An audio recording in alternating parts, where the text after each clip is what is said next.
احساسات اور عقل میں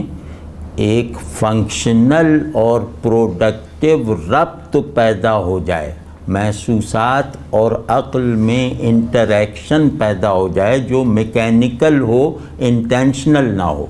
تو اس میکینیکل پروڈکٹیو ربط کے نتیجے کو علم کہتے ہیں، اور وہ ربط بحال رہے کیونکہ وہ فیصلہ نہیں ہے، وہ حالت ہے،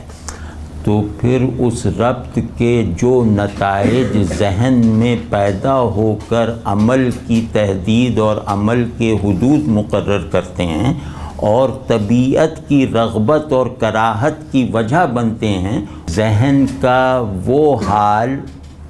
جو میری طبیعت کے لیے پسند اور ناپسند کی بنیاد نہیں بنا،